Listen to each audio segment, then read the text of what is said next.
It's actually early in the morning, and since it's a quiet morning, it's not too much background noise.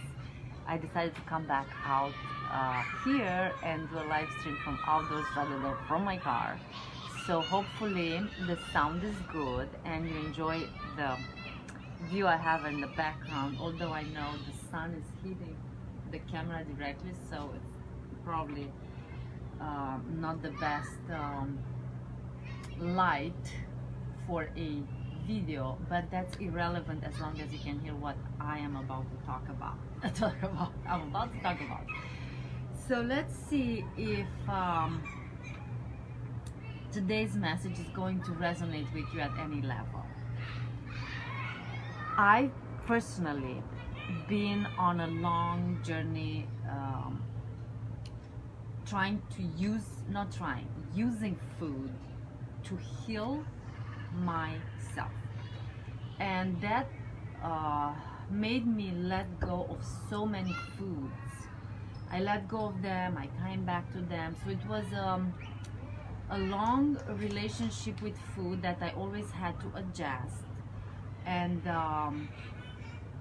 it's almost like a trial and success relationship with food. So how I use food not just to have pleasure in my life from food, but to actually heal with it. And I have to say, at times it was very difficult. I remember first time when I gave up milk, for example. I was about 20, gosh, maybe 25, 26, pretty young. I was already aware of my chronic constipation, and I already started eliminating meats from the diet. So at that point I was still eating chicken, fish and dairy products. In fact, I was drinking a lot of milk. So I happened to come across this book called Fit for Life. Some of you watching this probably heard about the book, and you read the book, and you may have tried the approach. It's based on food combining, which I think it has a lot of validity, a lot. But one thing from that book that stood out for me more than the food combining was actually the segment they had on, because I think it's two authors, not only one, that's what I'm saying, they had on dairy, particularly milk, and how that affects the ability to absorb nutrients. And long story short, the way I understood it at that time, it was that maybe if I remove milk from my diet, it will help with my constipation. I will absorb nutrients better, I will feel better, my problem would resolve. So that was, so first in the process of change, it's always we are exposed to some information that makes sense to us, and then from there we give ourselves reasons why we would try that particular to take that particular action. So I decided that I was going to give up milk, as in raw milk, not fermented products. And let me tell you, at that time I was drinking at the minimum a liter of milk a day, if not two, like a lot. So when I made the decision to stop drinking milk, I literally felt sad. So sad that I remember thinking to myself, now I can lie down and die, because there's nothing else I'm eating that I really enjoy eating.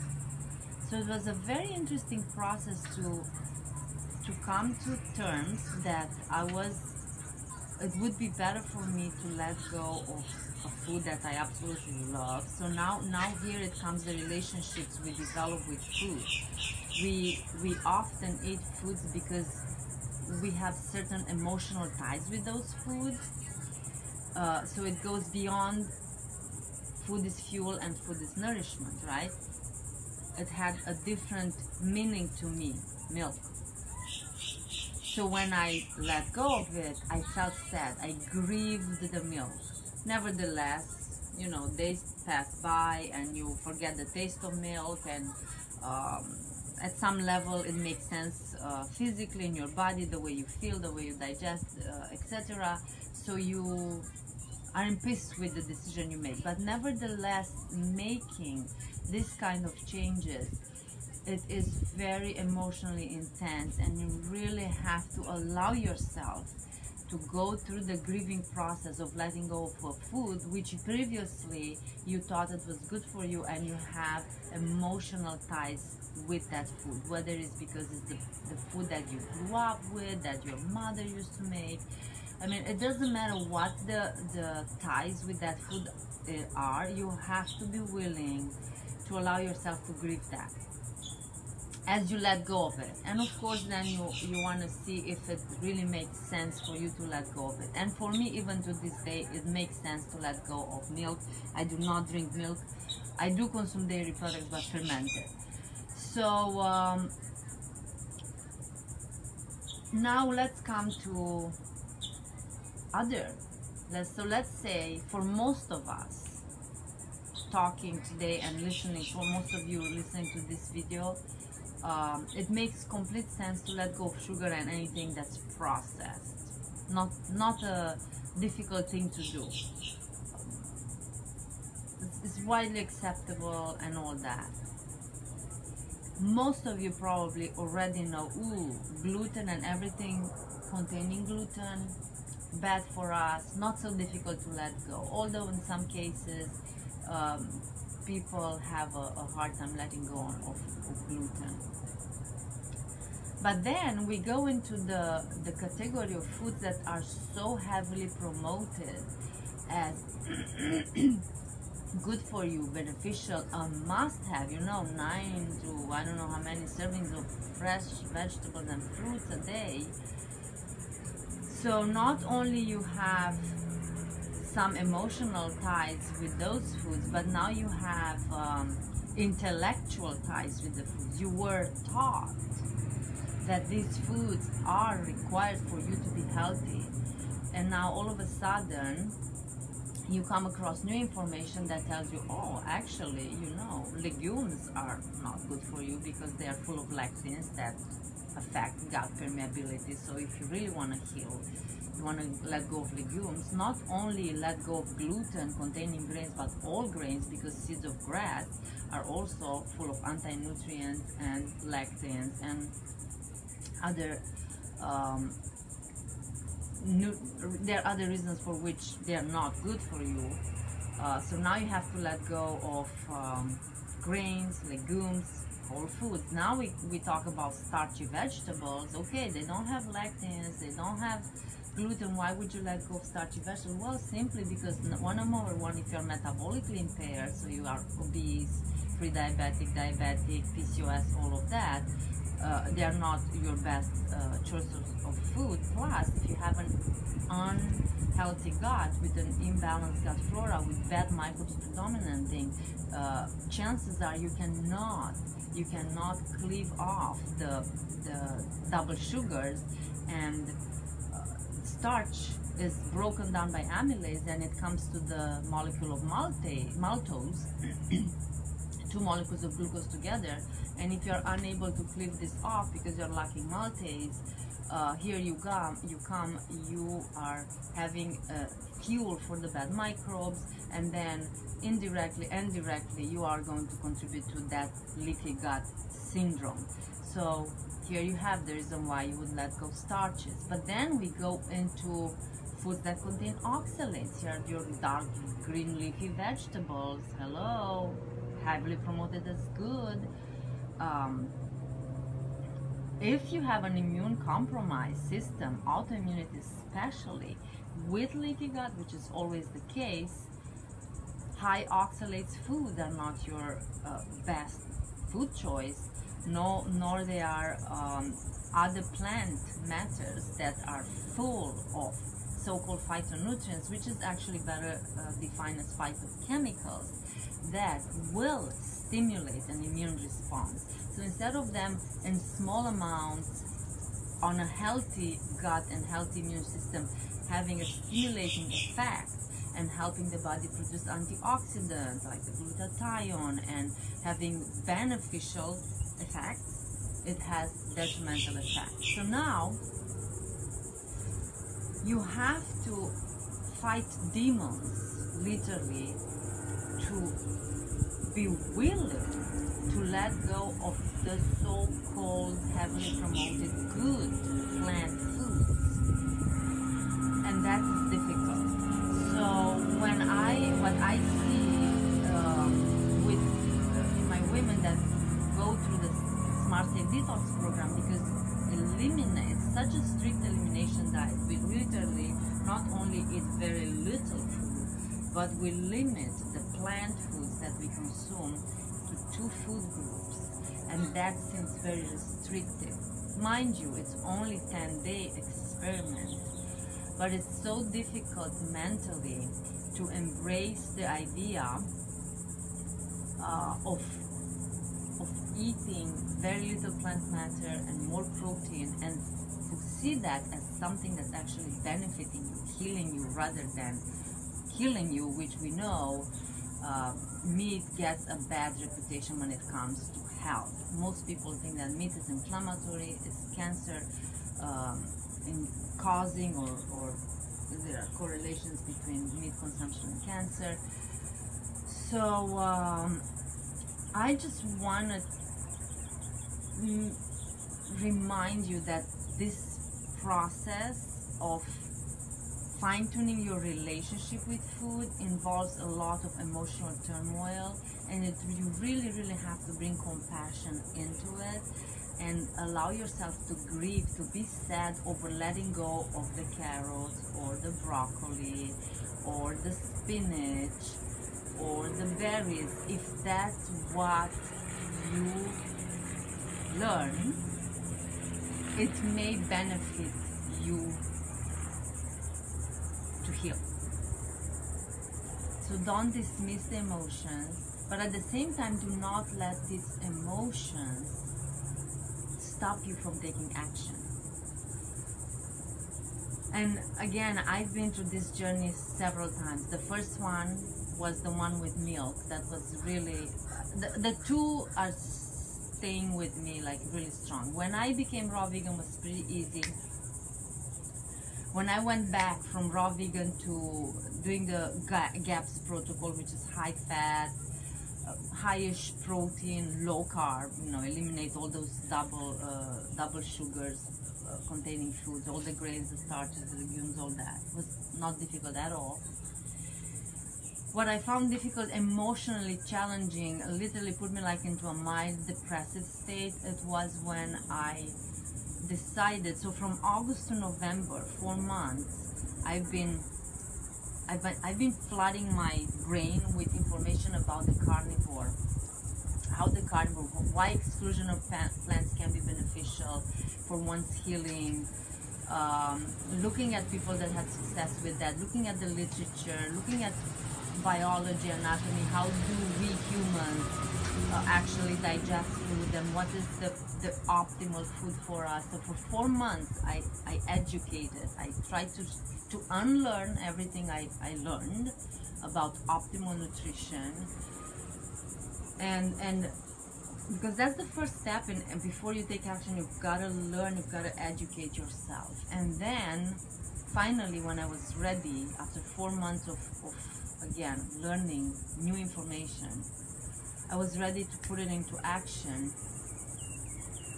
And to my biggest surprise and joy, I must say joy, it worked. Elimination of all plant matter, fiber or non-fiber,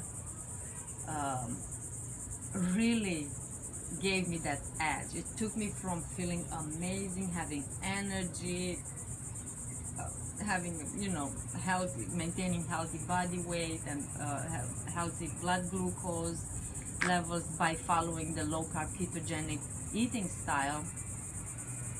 It took me to the next edge where I still have all of that, and now I also have my bowel movement daily. So my gut works. So was it difficult? Indeed, very difficult. I had almost the same feelings as when I gave up milk. I really felt sad. I was grieving the broccoli and the cauliflower and the avocado.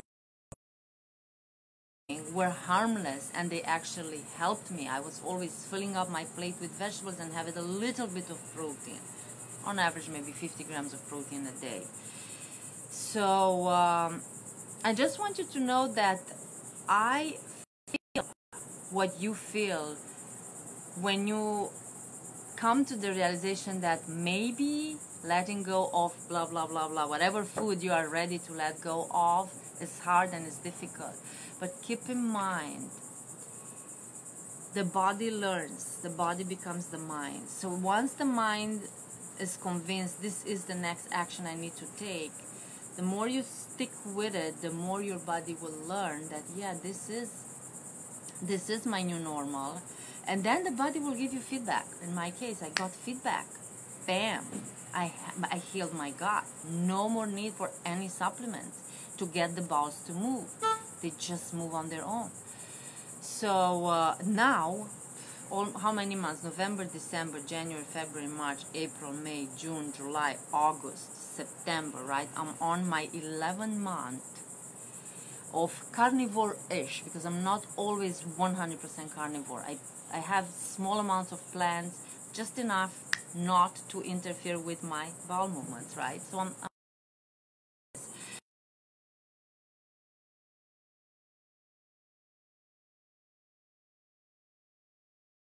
I no longer suffer when I prepare broccoli and cauliflower and whatever other vegetables for my family. I don't feel to muzzle myself. I literally felt like, oh my gosh, I need to put a muzzle on. I was putting an emotional muzzle, a mental muzzle. I didn't put a physical one, but I felt like I needed a physical one because it was so habitual when I chopped the cauliflower to just put it in my mouth, because I liked eating the raw cauliflower or the core or the carrots. No longer I have that, I'm no longer sad. In other words, I do not have an emotional response to vegetables anymore, believe it or not. I can prepare them just like I can mess up with cheese, not with cheese, with bread or with pasta or with potatoes. No longer, my brain no longer registers that as food that's desirable for my body or good for my body. So I don't suffer anymore. And look, it took, I don't know when, like what point in time I felt no longer sorry, but I can tell you at least the first 3 months was difficult. It was an emotional battle and struggle, a constant reminder, why am I doing this, keeping track of how it worked, why I was doing it, and it's just so worth it. So when I invite people into my detox, most of their reactions are like, oh my God, that's so restricted, I don't want to do that. It's 10 days, guys. It's 10 days. You give yourself a chance to test your relationship with food. First of all, to let your body tell you how inflammatory nuts are for you, how inflammatory grains and legumes are for you, how inflammatory salads are for you. I mean, everybody will respond differently, but it's such a good way to get the feedback from the body, how those foods, the nightshades, the oxalates, the phytates, of course gluten, lectins, all that, how those foods, when they are eliminated, they allow your body to heal. Emotionally, you will test your relationship with food that are going beyond food is fuel, because you're not going to feel hungry. Believe it or not, the detox is high enough in protein where you don't starve, you don't suffer from not having enough food. What you suffer is from not having the variety, for not being able to open the refrigerator and you see the I don't know, nuts in there and you want to grab seafood, grab food. That's what it will reveal. How much of your food intake has nothing to do with your hunger, with your need for nourishment, but it's habitual, it's conditioned like, oh, usually when I do this, I drink this or I eat that. So it's conditioned, it's habitual, it's see it, eat it. Again, it's emotional. You condition yourself that if you're sad, and you have a piece of dark chocolate, or you have a little bit of ice cream, not to say a whole pint, the sadness somehow goes away. Or the other way, oh, I did good, I'm going to celebrate. I have this often. I'm helping my clients uncelebrate themselves with food. I mean, celebrate yourself with activities, with experiences if you feel like, but don't celebrate yourself with, oh, I did so great, I'm going to celebrate myself. Even if you celebrate yourself with chicken wings, it's still not a relationship with food that serves you long term. And with that being said, does the pleasure of eating go away when you do those things? No, it actually doesn't, because whatever you will continue to eat, it will be pleasureful. But pleasure in and of itself is not the driving force behind you making food choice, nor is boredom, nor is habit, nor is availability, nor is, again, sadness or happiness or any of that. I hope this makes sense. So with that being said, I highly recommend you or encourage you to join the October detox program. It is 7 days of preparation of mind, body, and you know, the kitchen with the food that you want to have for that detox, and then 10 days of actual elimination of many foods, if not most foods. You would literally eat 3. So it's no long shopping list, no millions of recipes. 3 foods, basically. 3 foods. 2 from the vegetable family, 2 vegetable allium family and brassica family, and only lean white meat. Again, because why? When we to detox, we need to break our own fat, so we have to limit the amount, caloric value food. Eating food, high-fat food, you can't do that, because then you go over the caloric restriction that's required to break down your own fat. Why we eliminate eggs? First, because of many people do have a sensitivity to eggs and they're not aware of it, so it helps to test that. Plus, they come with more fat, so it doesn't help. It's not easy to keep that restriction as well. Nuts, seeds, all of that. So we eliminate. It's restricted, but it's so powerful, both mind, body. So it really detoxifies your body of chemicals as well as food. So guys, I will post the link below. I really hope many of you will join. But actually, I can say that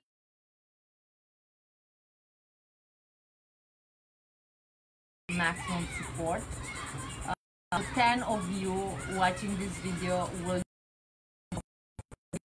share this video with your friends. Bring a friend along. It's always more fun in real life if you have a person that's doing it with you. It's not only food, you will develop that consistency I was talking about yesterday that adds to big results. Consistency of eating to serve your body, consistency of moving to serve your body, consistency of being out in nature, consistency of sweating, consistency of working with your body to support health, healing, and vitality. Have a wonderful day, and I'll see you in the next video. I apologize for being behind shades. It's the lightning of the morning. I hope you enjoy the background and you find this conversation uplifting. Let me know your thoughts and comments below, and definitely if you desire to detox with me, you can message me or stay tuned, because I will put the link below this video. Bye now.